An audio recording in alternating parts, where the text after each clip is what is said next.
19वां अध्याय किम पुरुष और भारतवर्ष का वर्णन। श्री सुखदेव जी कहते हैं, राजन, किम पुरुष वर्ष में श्री लक्ष्मण जी के बड़े भाई आदि पुरुष सीता हृदयाभिराम भगवान श्री राम के चरणों की सन्निधि के रसिक परम भागवत श्री हनुमान जी अन्य किन्नरों के सहित अविचल भक्ति भाव से उनकी उपासना करते हैं। वहां अन्य गंधर्वों के सहित आर्ष्टिशेण उनके स्वामी भगवान राम की परम कल्याणमयी गुण गाथा गाते रहते हैं। श्री हनुमान जी उसे सुनते हैं और स्वयं भी इस मंत्र का जप करते हुए इस प्रकार उनकी स्तुति करते हैं। हम ओंकार स्वरूप पवित्र कीर्ति भगवान श्री राम को नमस्कार करते हैं। आप में सत्पुरुषों के लक्षण, शील और आचरण विद्यमान हैं। आप बड़े ही संयत चित्त, लोकाराधन तत्पर, साधुता की परीक्षा के लिए कसौटी के समान और अत्यंत ब्राह्मण भक्त हैं। ऐसे महापुरुष महाराज राम को हमारा पुनः पुनः प्रणाम है। भगवन, आप विशुद्ध बोध स्वरूप, अद्वितीय, अपने स्वरूप के प्रकाश से गुणों के कार्य रूप जागृदादि संपूर्ण अवस्थाओं का निराश करने वाले, सर्वांतरात्मा, परम शांत, शुद्ध बुद्धि से ग्रहण किए जाने योग्य, नाम रूप से रहित और अहंकार शून्य हैं। मैं आपकी शरण में हूं।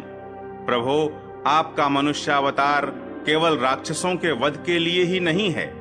इसका मुख्य उद्देश्य तो मनुष्यों को शिक्षा देना है।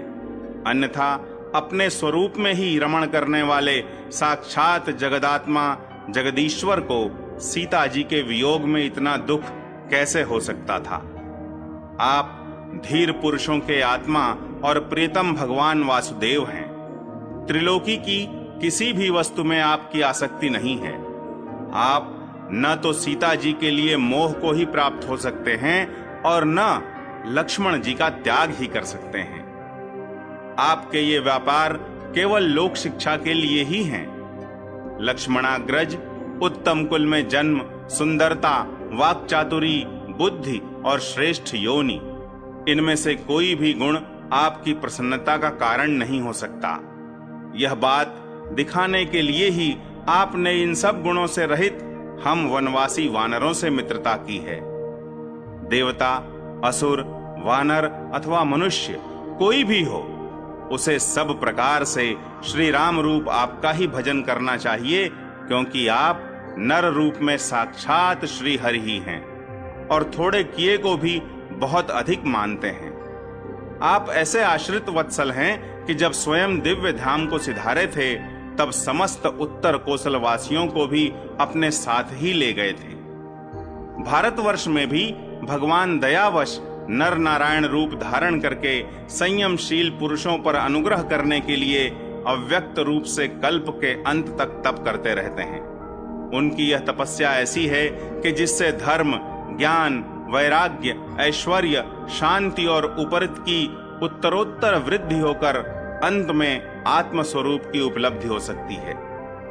वहां भगवान नारद जी स्वयं श्री भगवान के ही कहे हुए सांख्य और योग शास्त्र के सहित भगवान महिमा को प्रकट करने वाले पांचरात्र दर्शन का सावर्णी मुनि को उपदेश करने के लिए भारतवर्ष की वर्णाश्रम धर्मावलंबिनी प्रजा के सहित अत्यंत भक्ति भाव से भगवान श्री नर नारायण की उपासना करते और इस मंत्र का जप तथा स्तोत्र को गाकर उनकी स्तुति करते हैं।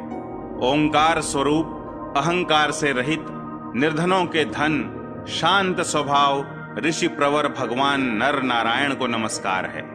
वे परमहंसों के परम गुरु और आत्मा रामों के अधीश्वर हैं। उन्हें बार बार नमस्कार है।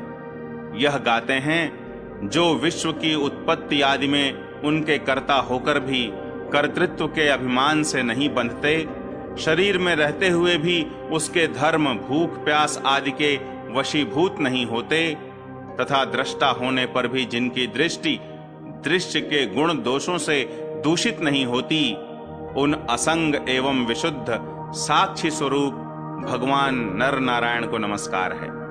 योगेश्वर हिरण्यगर्भ भगवान ब्रह्मा जी ने योग साधन की सबसे बड़ी कुशलता यही बतलाई है कि मनुष्य अंत काल में देहाभिमान को छोड़कर भक्ति पूर्वक आपके प्राकृत गुण रहित स्वरूप में अपना मन लगावे।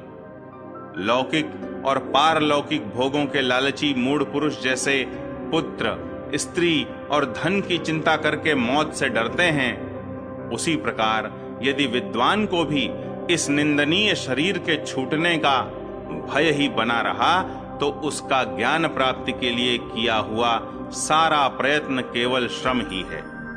अतः अधोक्षज, आप हमें अपना स्वाभाविक प्रेम रूप भक्ति योग प्रदान कीजिए, जिससे कि प्रभो इस निंदनीय शरीर में आपकी माया के कारण बद्धमूल हुई दुर्भेद्य अहंता ममता को हम तुरंत काट डालें।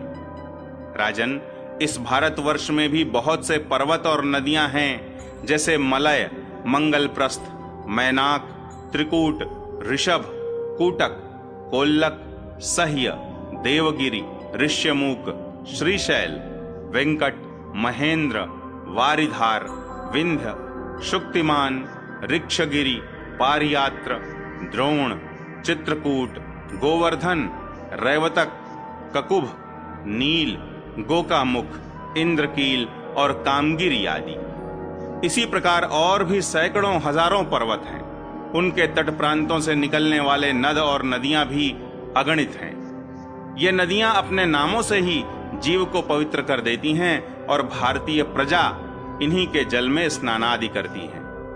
उनमें से मुख्य मुख्य नदियां ये हैं: चंद्रवसा, ताम्रपर्णी, अवटोदा, कृतमाला, वैहायसी, कावेरी, वेणी, पयस्विनी, शर्करावर्ता, तुंगभद्रा, कृष्णा, वेण्या, भीमरथी, गोदावरी, निर्विंध्या, पयोष्णी, तापी, रेवा, सुरसा, नर्मदा, चर्मण्वती, सिंधु, अंध और शोण नाम के नद, महानदी, वेद स्मृति, ऋषिकुल्या, त्रिसामा, कौशिकी, मंदाकिनी, यमुना, सरस्वती, दृशद्वती, गोमती, सरयू, रोधस्वती, सप्तवती, सुषोमा, शतद्रु, चंद्रभागा, मरुद्वृधा, वितस्ता, असिक्नी और विश्वा। इस वर्ष में जन्म लेने वाले पुरुषों को ही अपने किए हुए सात्विक, राजस और तामस कर्मों के अनुसार क्रमशः नाना प्रकार की दिव्य, मानुष और नारकी योनियां प्राप्त होती हैं, क्योंकि कर्मानुसार सब जीवों को सभी योनियां प्राप्त हो सकती हैं। इसी वर्ष में अपने अपने वर्ण के लिए नियत किए हुए धर्मों का विधिवत अनुष्ठान करने से मोक्ष तक की प्राप्ति हो सकती है। परीक्षित, संपूर्ण भूतों के आत्मा रागादि दोषों से रहित अनिर्वचनीय निराधार परमात्मा भगवान वासुदेव में अनन्य एवं अहेतुक भक्ति भाव ही यह मोक्ष पद है। यह भक्ति भाव तभी प्राप्त होता है जब अनेक प्रकार की गतियों को प्रकट करने वाली अविद्या रूप हृदय की ग्रंथि कट जाने पर भगवान के प्रेमी भक्तों का संग मिलता है। देवता भी भारतवर्ष में उत्पन्न हुए मनुष्यों की इस प्रकार महिमा गाते हैं: आहा, जिन जीवों ने भारतवर्ष में भगवान की सेवा के योग्य मनुष्य जन्म प्राप्त किया है, उन्होंने ऐसा क्या पुण्य किया है, अथवा इन पर स्वयं श्री हरि ही प्रसन्न हो गए हैं। इस परम सौभाग्य के लिए तो निरंतर हम भी तरसते रहते हैं। हमें बड़े कठोर यज्ञ, तप, व्रत और दान आदि करके जो यह तुच्छ स्वर्ग का अधिकार प्राप्त हुआ है, इससे क्या लाभ है? यहाँ तो इंद्रियों के भोगों की अधिकता के कारण स्मृति शक्ति छिन जाती है। अतः कभी श्री नारायण के चरण कमलों की स्मृति होती ही नहीं। यह स्वर्ग तो क्या, जहां के निवासियों की एक एक कल्प की आयु होती है, किंतु जहां से फिर संसार चक्र में लौटना पड़ता है, उन ब्रह्मलोक आदि की अपेक्षा भी भारत भूमि में थोड़ी आयु वाले होकर जन्म लेना अच्छा है, क्योंकि यहाँ धीर पुरुष एक क्षण में ही अपने इस मर्त्य शरीर से किए हुए संपूर्ण कर्म श्री भगवान को अर्पण करके उनका अभय पद प्राप्त कर सकता है। जहां भगवत कथा की अमृतमयी सरिता नहीं बहती, जहां उसके उद्गम स्थान भगवत भक्त साधुजन निवास नहीं करते, और जहां नृत्य गीतादि के साथ बड़े समारोह से भगवान यज्ञ पुरुष की पूजा अर्चा नहीं की जाती, वह चाहे ब्रह्मलोक ही क्यों न हो, उसका सेवन नहीं करना चाहिए। जिन जीवों ने इस भारतवर्ष में ज्ञान, तदनुकूल कर्म तथा उस कर्म के उपयोगी द्रव्यादि सामग्री से संपन्न मनुष्य जन्म पाया है, वे यदि आवागमन के चक्र से निकलने का प्रयत्न नहीं करते तो व्याध की फांसी से छूटकर भी फलादि के लोभ से उसी वृक्ष पर विहार करने वाले वनवासी पक्षियों के समान फिर बंधन में पड़ जाते हैं। अहो, इन भारतवासियों का कैसा सौभाग्य है, जब ये यज्ञ में भिन्न भिन्न देवताओं के उद्देश्य से अलग अलग भाग रखकर विधि, मंत्र और द्रव्यादि के योग से श्रद्धा पूर्वक उन्हें हवि प्रदान करते हैं, तब इस प्रकार इंद्रादि भिन्न भिन्न नामों से पुकारे जाने पर संपूर्ण कामनाओं के पूर्ण करने वाले स्वयं पूर्ण काम श्री हरि ही प्रसन्न होकर उस हवि को ग्रहण करते हैं। यह ठीक है कि भगवान सकाम पुरुषों के मांगने पर उन्हें अभीष्ट पदार्थ देते हैं, किंतु यह भगवान का वास्तविक दान नहीं है, क्योंकि उन वस्तुओं को पा लेने पर भी मनुष्य के मन में पुनः कामनाएं होती ही रहती हैं। इसके विपरीत जो उनका निष्काम भाव से भजन करते हैं, उन्हें तो वे साक्षात अपने चरण कमल ही दे देते हैं, जो अन्य समस्त इच्छाओं को समाप्त कर देने वाले हैं। अतः अब तक स्वर्ग सुख भोग लेने के बाद हमारे पूर्वकृत यज्ञ, प्रवचन और शुभ कर्मों से यदि कुछ भी पुण्य बचा हो, तो उसके प्रभाव से हमें इस भारतवर्ष में भगवान की स्मृति से युक्त मनुष्य जन्म मिले, क्योंकि श्रीहरि अपना भजन करने वाले का सब प्रकार से कल्याण करते हैं। श्री शुकदेव जी कहते हैं, राजन, राजा सगर के पुत्रों ने अपने यज्ञ के घोड़े को ढूंढते हुए इस पृथ्वी को चारों ओर से खोदा था।